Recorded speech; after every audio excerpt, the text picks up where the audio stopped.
To assemble back again your COWON J3, you have to snap first the upper part. This is a little more complex. You snap in the first upper part and then you push it down and to the side. You push firmly.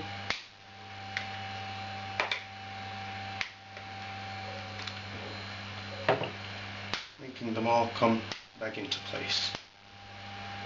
See? Then you put your little screws back and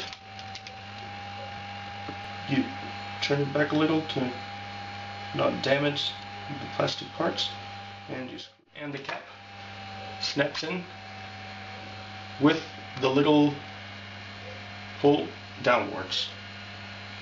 See, like that. There we are. Snap it in. Same with the other side.